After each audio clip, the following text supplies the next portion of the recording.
Mesdames, Messieurs, chers amis, chers camarades, j'interviens en qualité de secrétaire général de la Fédération Force ouvrière de l'équipement, l'environnement, les transports et les services, et dûment mandaté par ses instances et par sa direction. Nous ne sommes pas coutumiers des appels publics, laissant volontairement la gestion de la cité aux citoyens. Nos dernières prises de position de même nature remontent à Albert Camus, à la guerre d'Algérie et à la solidarité face au franquisme. C'est vous dire que nous considérons que l'heure est grave pour nos mandants, pour la classe ouvrière. En effet, mes camarades, l'application sur l'ensemble du territoire, sa poursuite, voire sa permanence, correspond au même moment où les droits des salariés sont bafoués et où le seul intérêt du capital prévaut.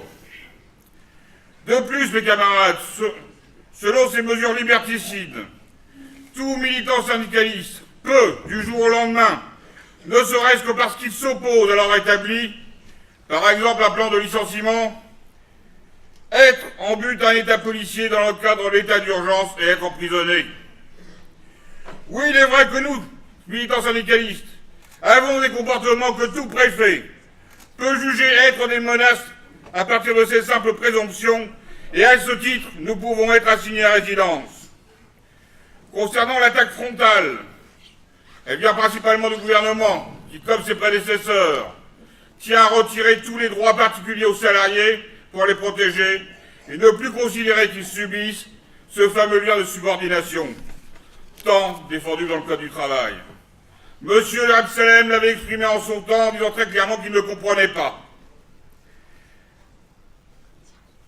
De même, la façon dont M. Macron, le Golden Boy du Premier ministre, ne cesse de crier au nez qu'il veut abolir le salariat serait formidable si dans le même temps, il abolissait le patronat. Or, si tout le monde le sait, abolir le salariat, se pencher sur l'abolition du salariat aujourd'hui, c'est rétablir l'esclavage et laisser à certains le droit de négocier les chaînes. C'est dans ce contexte, mes camarades, que l'ensemble des mesures prises contre le Code du travail sont faites et que les autres se construisent actuellement via une réflexion sur le numérique ou une négociation sur le compte personnel d'activité.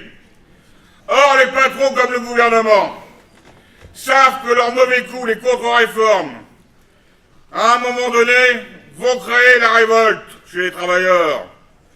Et ils ont peur de nos actions. Ils ont peur que nous prenions le chemin de la lutte. C'est bien pour cela qu'ils veulent nous maintenir dans la peur via cet état d'urgence. C'est pour cela que nous avons vu et entendu un Premier ministre accourir dans une entreprise, Air France, pour traiter des militants de voyous parce qu'ils luttaient contre un plan de licenciement.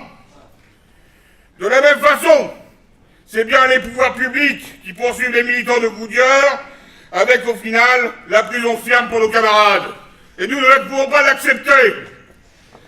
Alors oui, nous le disons, l'état d'urgence, sa prorogation, voire sa banalisation, avec les restrictions qu'il porte sur l'action collective, n'est qu'un moyen supplémentaire que se donne ce gouvernement, dans sa panoplie répressive, pour mettre à bas notamment les droits des travailleurs.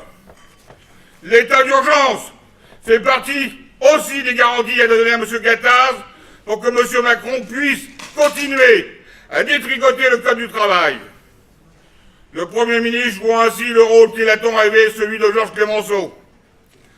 Alors oui, nous le réaffirmons, la levée de l'état d'urgence est un point de passage obligé pour développer la mobilisation et l'action syndicale. Si d'autres s'y mettent avec nous, nous réussirons.